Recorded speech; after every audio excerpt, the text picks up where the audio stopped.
Hi friends, greetings. Welcome to How to VLAN channel. This is DBA VLAN stream. This is really a DBA video. So in our previous video, I haven't uploaded the previous video yet, but it will come before I upload this video. So this is a two-part video. It's a multi-part series, but this is the second video of that multi-part series. We have one more or two more videos. I don't know how many more videos I'm going to make because this is very important. You have some output of a OS command, OS process watcher command, or some sort of command that you use in your daily work as a DBA, and you wanted to gather intelligence from it. You have the file as a flat file with whatever output you can probably have, and you struggle with a lot of shell script and heavy um, OS shell script based commands, which repeatedly you need to process them without storing them in memory. You face a lot of trouble. You can write a lot of pipe functions. You be an expert in shell scripting, be an expert in Python, be an expert in data science. You can use Panda scripts. Everything is fine, but there is already an easy alternate routine available, and that's what I'm going to investigate today. Okay, so in the previous video, we have got an output from a OS command, which is nothing but a simple PS command output. We got a samples of PS command output. We stored it in an output file, and we used a preprocessor script to convert that file into a CSV output format. And I also told you that that's a mimic of another important utility from Oracle. So I wanted to write the code which matches that Oracle's code, because we don't know how Oracle's internal. The Oracle might have already got an internal tool to aggregate those information which we don't have access to. So we need to write the code on our own. So that's how I wrote the preprocessed script. Now the preprocessed output is available as a CSV. Now I need to upload this to Oracle database. I'm in this video. We are going to upload this to Oracle database. But how? By using Oracle external table. And once the data is available through Oracle external table, you can do all the analytics as you normally do as an Oracle table. Okay. Even the best thing, you can convert this to a normal heap table in the Oracle database instead of an external table, and then you can start um, performing. You can start creating indexes, and then do much more better operations than the one which I'm going to show you. Okay, let's get started without much delay. Again, welcome to How to VLAN channel. This is DB VLAN stream. As usual, steps. The first step.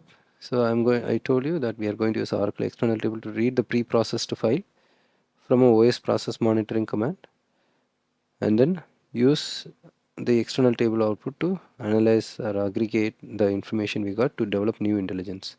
Reference Astom website or Oracle's own blog for external table. You can use any. I just need one example external table DDL. I already got it. Ensure you have the file which we wanted to process using the Oracle external table, which is already ready. I have it already ready. I can show you. This is the file, and I have 752 lines, and this is located here. So this is a screen where we have the actual file in the OS. You can see here 752. And frame the external table command output. Um, let's store this output, yeah.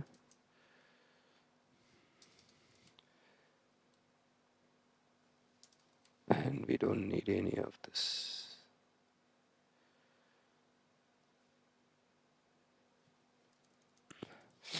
And frame the external command table command from the output of the file present in the OS. So I need to first actually take the head out of this.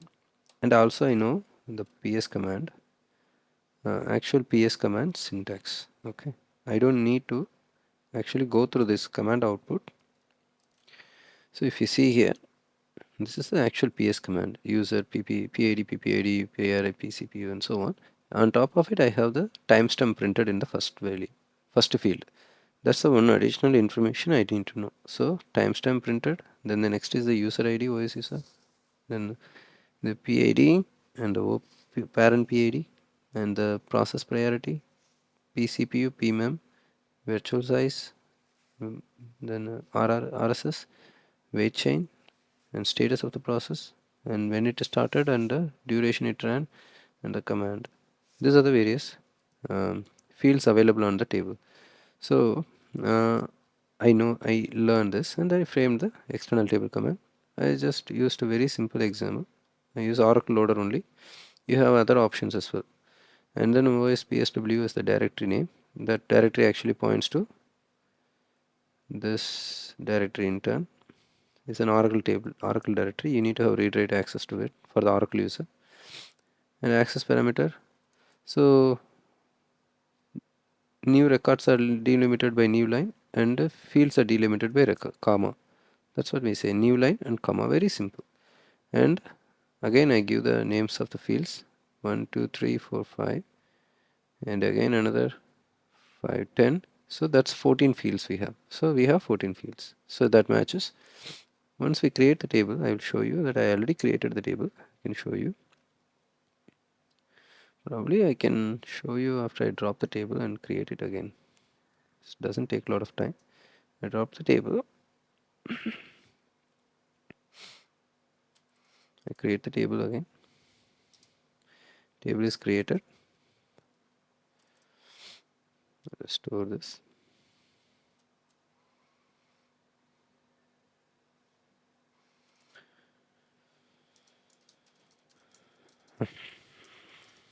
Now start querying the data using analytical functions as you wish. So I'm going to query the data using the analytic function. I already got the data out, right? Oh god, I think I didn't fix this one particular problem here. So I cannot have this fields as number. Everything should be varchar. Just give me a minute.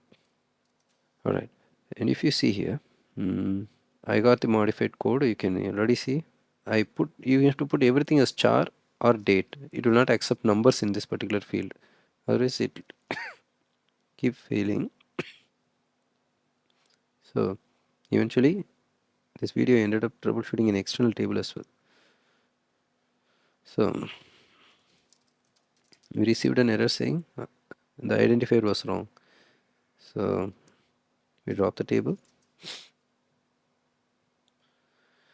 and we again create it using this syntax. Let's see. And we don't perform the analytics function directly, we just query the table, see if you are getting the record count. So it has 752 records. How many records we had in the table? Sorry, in the file? That was 752. So that matches with the total number of records in the table. So this is how we create the table. Now I delete this incorrect syntax. So you can get this code from my blog. I will upload it anyway. So you now got the record. Now let's try processing the file using process the information using analytical function. Let's see how it works. Okay, so I already got the output. You can see I'm just going to run this query again. You see here 22 45 42 45 12 45 42 46 12. Data is already sorted. I know how much of percentage of CPU the machine was loaded, 0.3 percentage only, and total number of total amount of memory that I consumed, percentage of memory I consumed only 3.2 percentage, and the total amount of virtual size I consumed was only 7.8 GB, nothing more than that. So that's a way we can get it aggregated. And you see this samples did not show a lot of deviation, but in case of a root cause assessment you will see some spikes somewhere.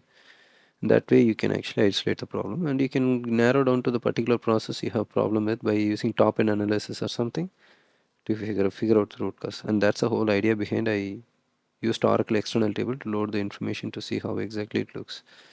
Alright, so when you create this external table, exercise caution, don't do the external table creation on the production environment where you have the problem. Instead, copy the particular tools output to some other non-production machine and then do all this pre-processing and external table work on the non-production machine, so you don't create any problem on the production again, which is already loaded and you have a problem there. I hope you really like this video. If you really like, give me a thumbs up and subscribe to How to Learn channel. And we will meet in the next video. Like I said, it's a multi-part series, and I will keep evolving this particular investigation further. And maybe you can join with me in this journey to learn a lot. Please share with your friends if you like this video, so they also learn something, and I request you share your valuable feedbacks in the comment section, so I also learn from your feedbacks. Thank you guys. Thanks for your time. Bye bye.